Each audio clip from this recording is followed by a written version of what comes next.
namely salamanders and bullfrogs, are tactics that these plazas incorporate to discourage loitering.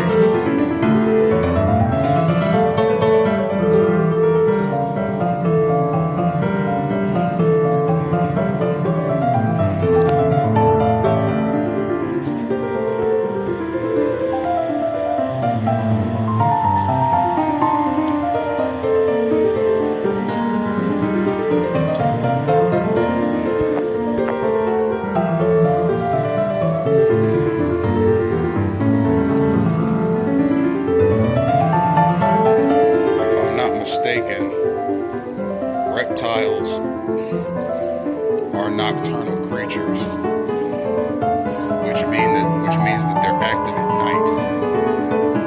So a place like this that has benches and so forth are crawling with reptiles at night to deter people from coming over here late at night and sitting down at the benches for long hours and or sleeping.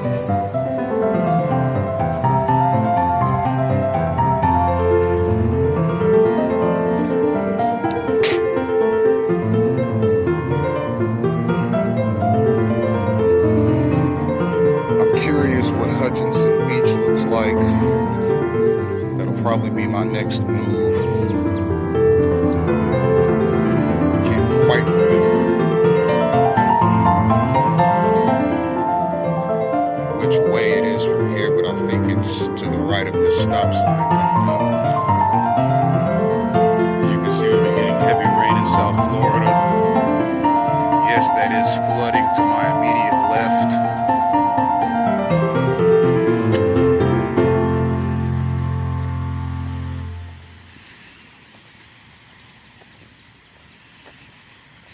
I just left the Blake Library here in Martin County, Florida. That is flooding to my right as well.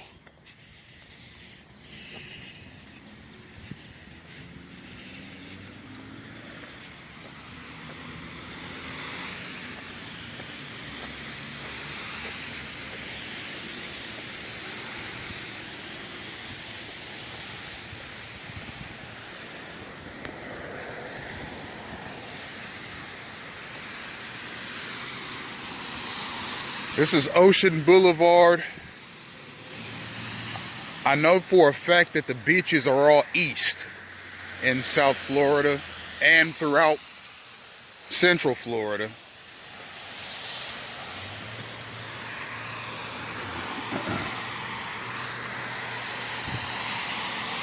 So I'm fairly certain that this is the right way because I'm headed east now.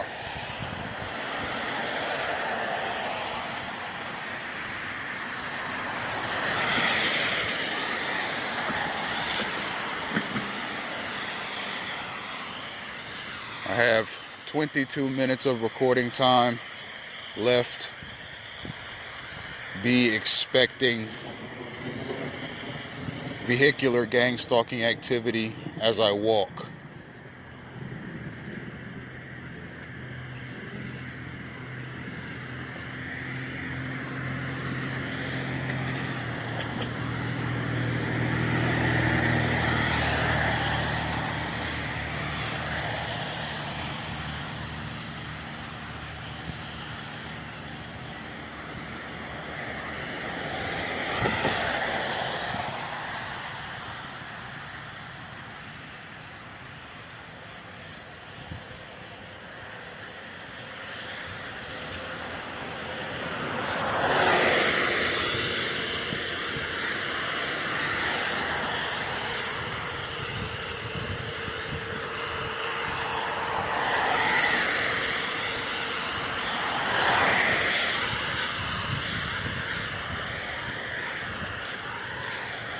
A lot of these benches and rest areas are near heavily wooded areas like this.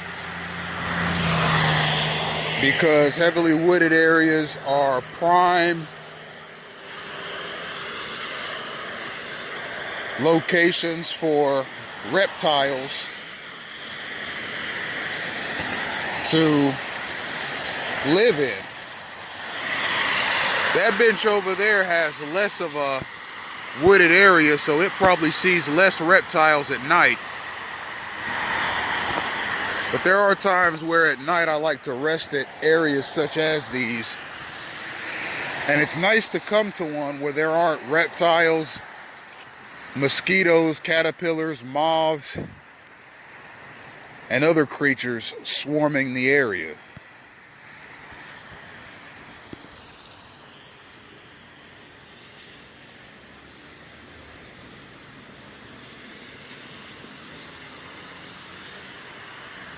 So I'm headed east presently towards the beach.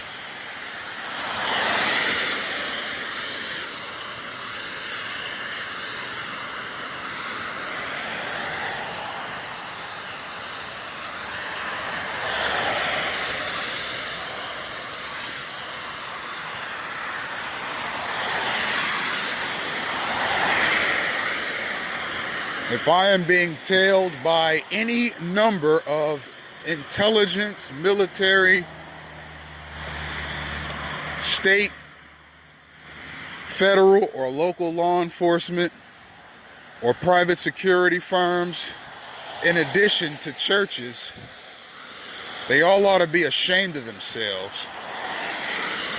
They're not doing the community a service.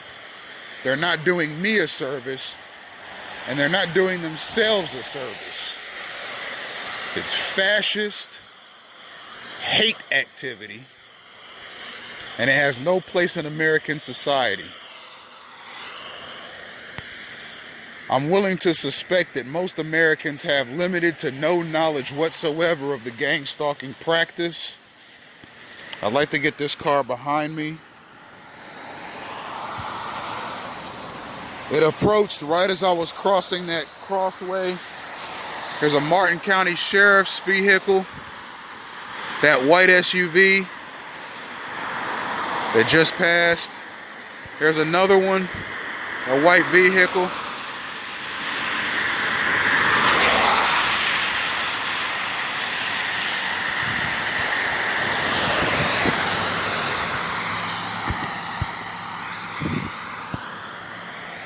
As I've said in previous videos, and as I will continue to say, an abundance of public service vehicles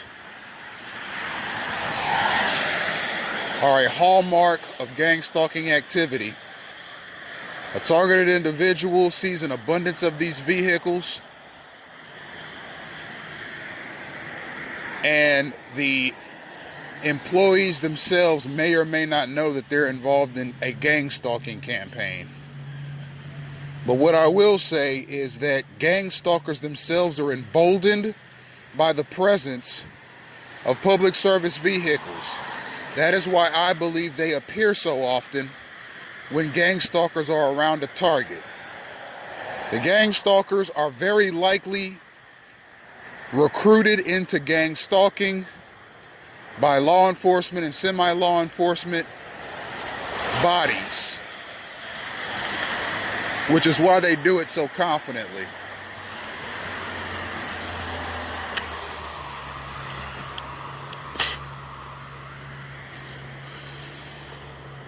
I've learned a lot about gang stalking, but I don't know everything about it. One of the names of gang stalking, in addition to gang stalking, cause stalking, hate stalking, and community harassment, is covert war. Covert means hidden. And that's what gang stalking is. It is a hidden, covert, closeted war against a targeted individual in every aspect of his life. If he goes to work, he's mobbed on the job. If he goes to school, he's mobbed in the classroom. If he stays at home, he's mobbed in his community. If he goes to church, he's mobbed by his fellow congregants.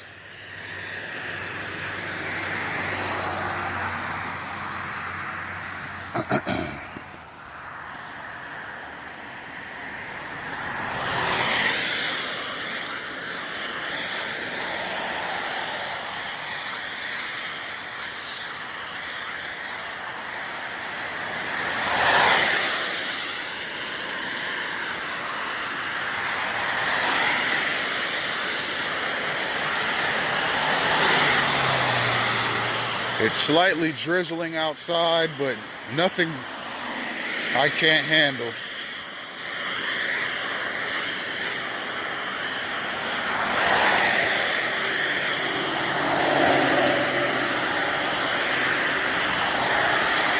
If a targeted individual is made homeless,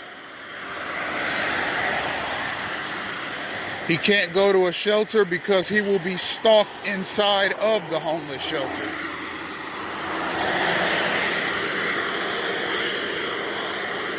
Gang stalking infiltrates institutions. If a targeted individual goes to jail, he's stalked inside the jail. Not only by the jail staff, which consists of COs, corrections officers, but by his fellow inmates. How do I know? I was falsely charged with an egregious crime on August 7th of last year. You can go to the Broward Municipal Court's website and type in my full name, which is on my Facebook page, and see the details of it. I have no doubt in my mind that the entire process has been gang stalking activity, and I've submitted evidence to the court, strong evidence at that, of my innocence. And as of right now, July 7th, 2019, the case has not been resolved. And I don't go back to court until August 23rd, which would be over a year since the initial incident.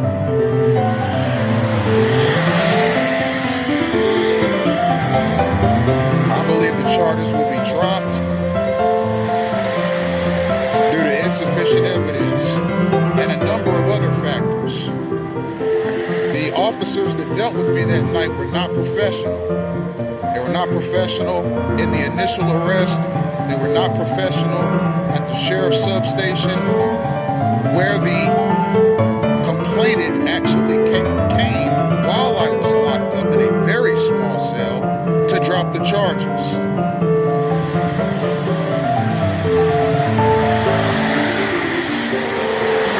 Needless to say, the detective saw it another way, and I was incarcerated, but not before having to go to Broward North Hospital for heart palpitations because I had a panic attack while I was in the cell.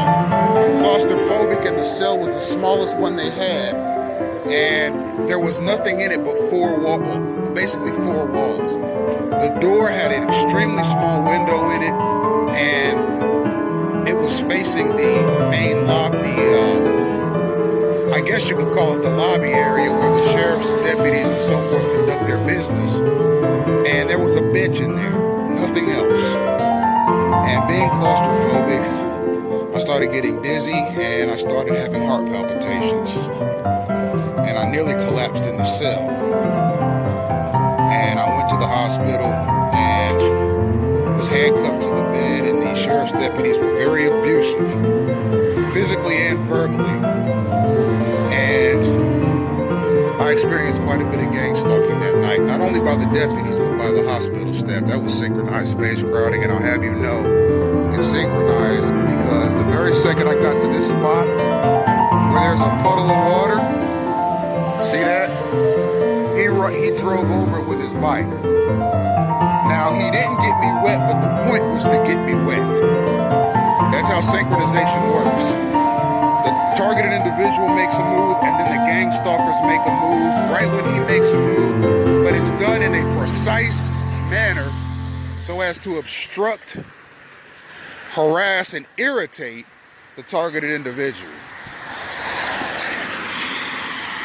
Some synchronized space crowding in front of me.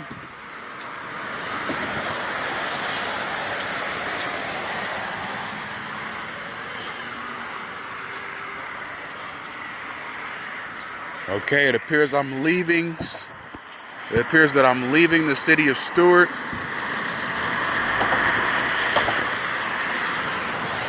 So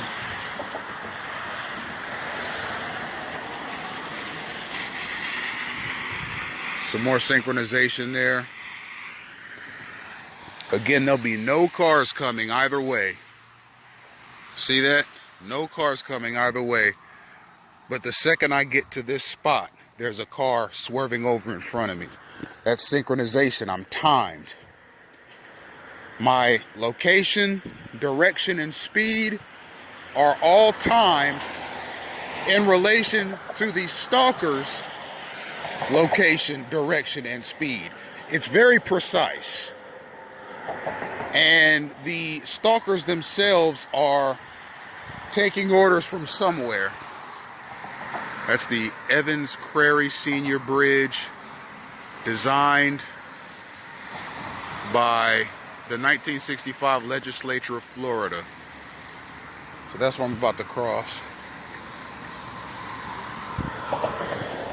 I like this library that I just went to, Blake Library. It's more spacious than Hoke Library, which is the one that I generally go to. That is in Martin County as well.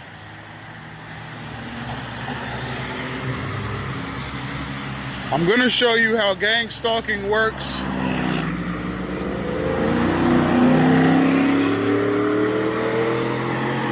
Okay, this says A1A North.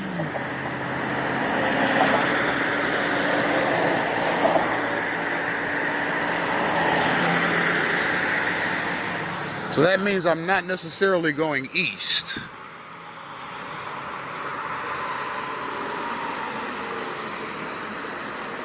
But this is Ocean Boulevard.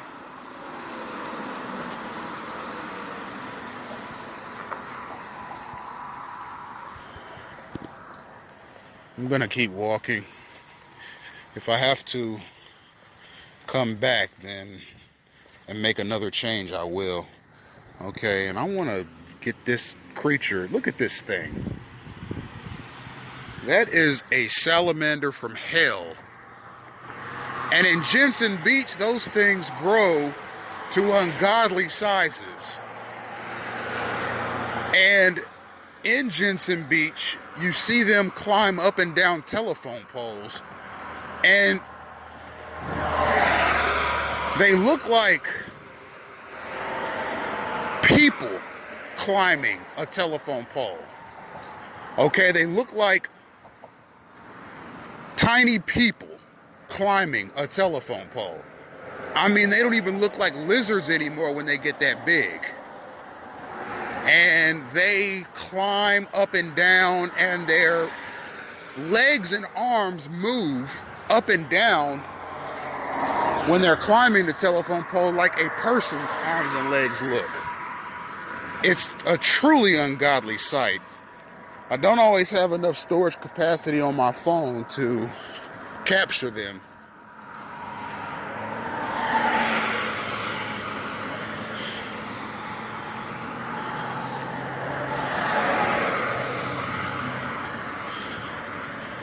Now, hopefully these videos resonate with the viewer. I've been a targeted individual my entire life. But in the advent of email, cellular communication, social media, GPS locations, smartphones, and the like, my stalking has turned up by a factor of 100. And hopefully these videos resonate with the viewer. They're all 18 to 30 minutes long. And in that 18 to 30 minutes, I can accurately predict the kind of activity that I will see on the street. I've said in at least one other video that airplanes and boats are a part of the gang stalking mechanism in terms of synchronization. Here's an example of that. Notice how right as I'm getting to the crest of this bridge, there's a boat coming. And there's another truck with a tugboat. Expect to see more police officers as well. Sometimes the stalkers get confused as to when I have storage capacity and when I don't. And I got 2 sheriff's deputies on camera about 5 minutes ago. And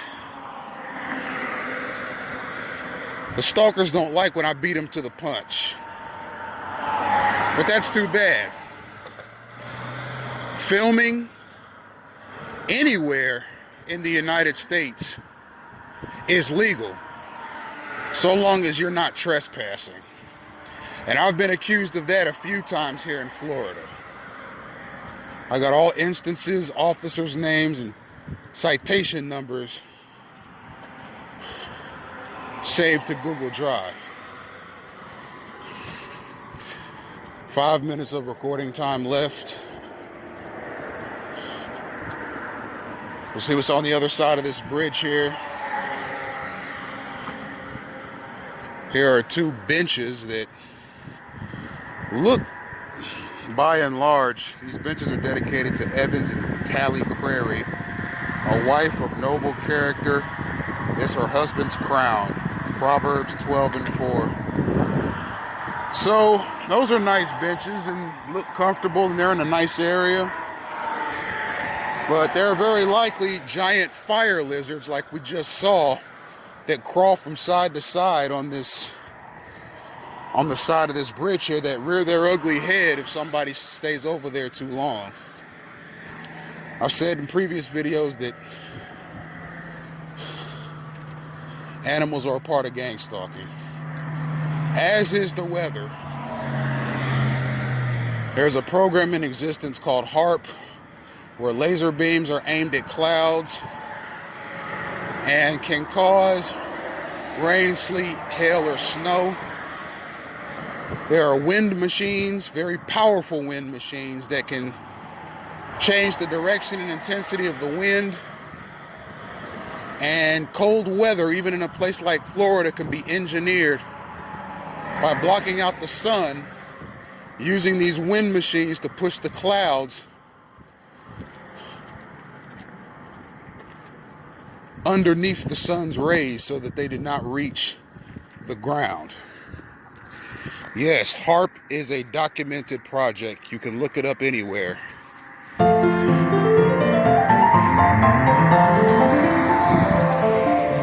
Okay, this looks like a really long bridge. And this looks like a bay. I may end up having to, because if I'm going north, I could very easily make a right turn at a major street and go east, which will lead to the beach. But it's starting to look like there was a quicker way back where I was to the beach. So I might have to turn around and go back. I want to see what's at the bottom of this bridge here, and I might just turn around and go back.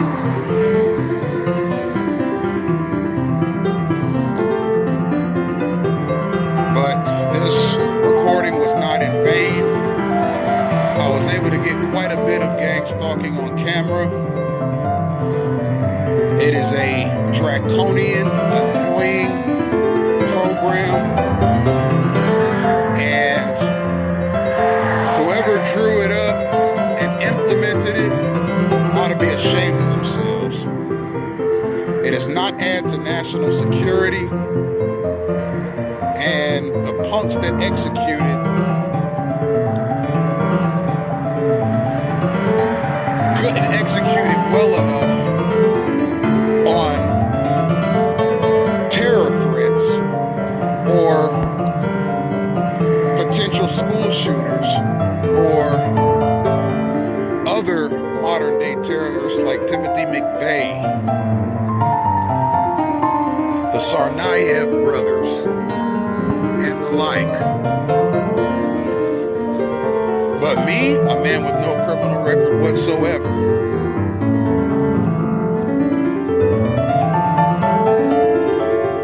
is being routinely stalked. this program. 1 minute left.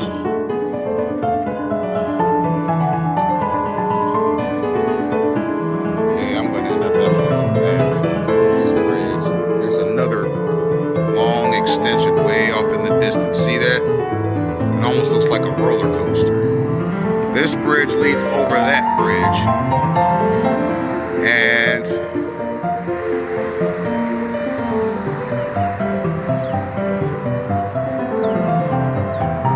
quite frankly, my energy is too valuable to me to go all the way down there. I'll visit it another time, but tonight I wanted to go to the beach.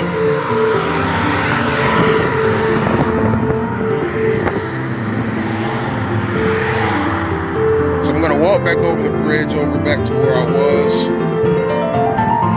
I'll upload this video tomorrow. Gangstalking in Action Part 68. And tomorrow I'll get a beach video.